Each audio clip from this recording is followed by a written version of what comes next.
million euros. And as you said, William, he has built up this image of being a hyper-aggressive player. How on earth can Chau put him on a hand like ace-jack or eights there when his range is wider than an IMAX cinema screen?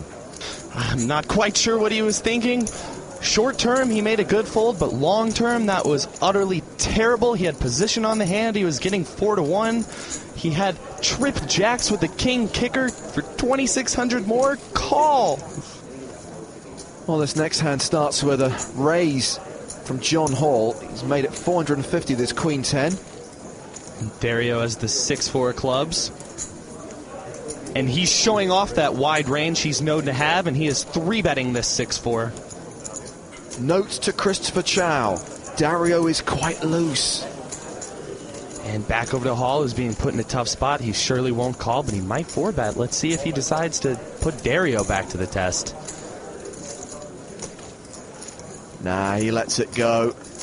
How much respect is Dario Minieri getting at this feature table? More than he's had at any poker table in his entire career. Apparently these people didn't do their homework on the young Italian.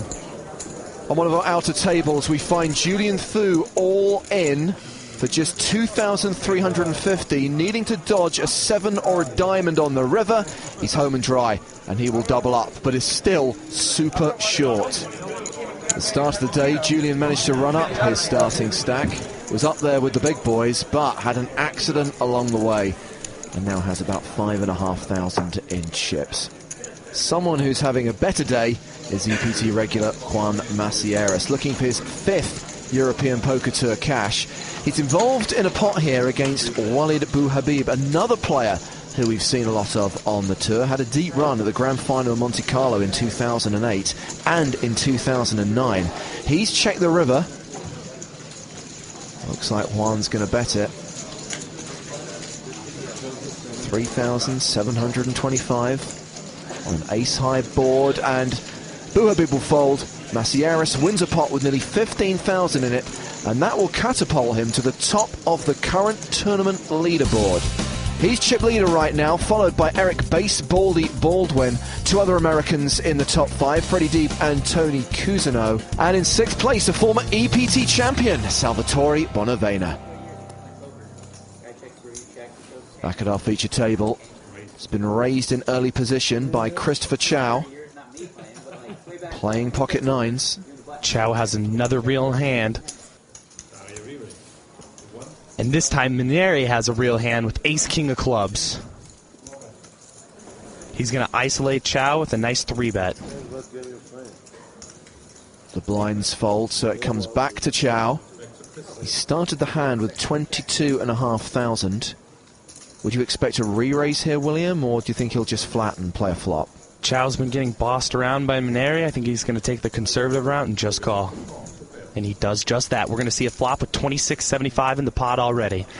Chau out of position against the pre-flop aggressor, and it's a king-high flop. Minieri takes the lead. It's a wonderful flop for Dario. Dario's got top here with 26.75 in the pot. Chau's checked it over to him. Let's see what happens. 15.75, just the one overcard. Do you reckon Chau calls here and sees a turn? Chau can't be overly concerned about this board. I'd expect him to peel one and see what happens. Another big laydown, and again he's behind, but again you have to question the amount of respect he's giving Dario Minieri. He made the right fold again. Minieri could have won a lot more, but instead he just gets to pick up that small pot. To the outer tables, and a hand involving last year's EPT London champion Aaron Gustafsson has kings. His opponent, Moshin Charania, pushed all in with Queen 8 on a Queen high flop. The king on the turn seals the deal. Charania is drawing dead, and he is eliminated. Gustafsson looking to go back-to-back here in London. If you want to play in an EPT event, go to pokerstars.com, and there are qualifiers every day.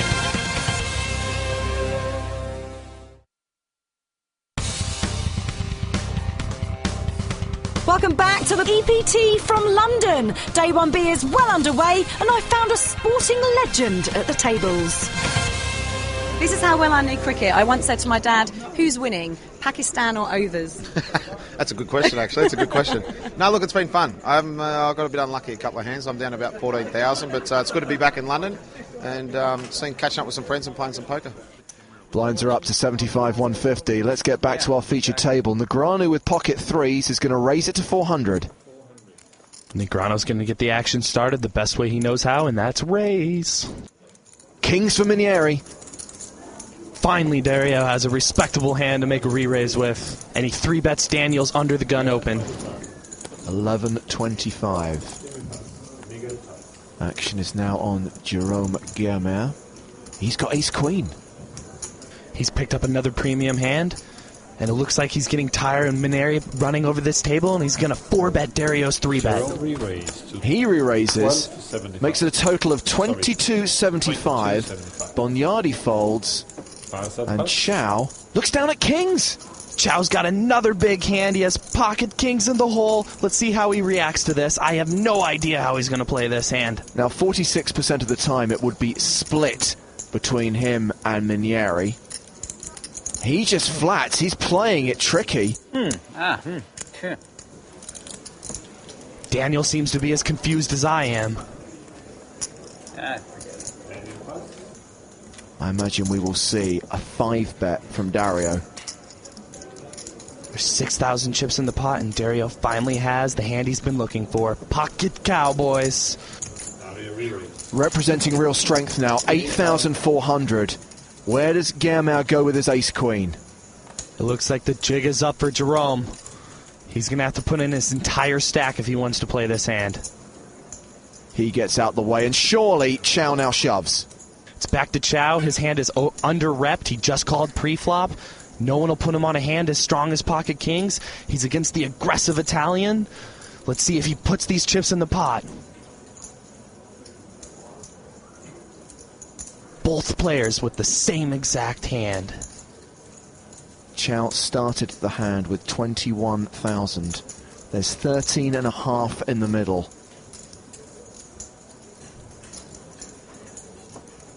This is a decisive moment for Chau. I'm assuming this is Hollywooding. I mean, I'm assuming he's going to put the rest across the line. Looks like he's taking his time before he's going to do just that. Oh my God, he's folded! Again, Chau makes another hero fold, but this time he wasn't correct. He had the same exact hand as Dario Minieri. He has to put Minieri on aces there to make that fold. Aces and aces only. Incredible stuff. Chau has folded his way down to 18,275 in chips. I've seen hero folds in my day, but none as consistent as Chau. It might take me a couple of minutes to recover from that hand. 7-6 in that hand. I was trying to think of what I was trying to represent, and that's one of the hands I could have represented. I'm still reflecting on folding pocket kings. I thought I had a handle on this situation, but then it broke. We've got a limped pot here. Angel Shlomi started it off with his suited 6-7. Christopher Chau wants to play as Jack-9, Negreanu Jack-7, threes for Hall, and a free flop for Dario Minieri in the big blind with 10-4. 10 of clubs, ace of hearts, ace of diamonds. John, check. Dario, check. Dario takes the lead with the pair of tens, and no one else has anything going on for him. Christopher check, and Daniel check. Turn card, 5 of hearts. The turn card, another harmless low one, bringing a flush draw. Let's see if Minieri picks up this pot here. He's not a fan of checking. This man likes to bet. Dario bet. 425. He does have the best hand, but even if Chau had an ace here, he'd probably fold to him. They all fold. That's a little Italian thief. How do you say thief in Italian? Ladro. What? Ladro. Dario? Ladro. Dario? Dario, How do you say it? Ladro. Ladro, just like Dario. Yeah, there are three same letters of my name. Yeah. How do you There say might be a thief? reason. Dario. You see, everyone knows Dario Minieri's Stop. reputation, Somebody Dario'd my purse. apart from Christopher Chau. Actually, there's only one different letter. Yeah, Lario Dario. Don't mess with Dario. He's such a Lario. The hell with it. I hope Chau just got this I didn't memo. notice that. Yeah, Dario Delario. That's a good nickname for you. Dario De Ladro, yeah. Dario Minieri.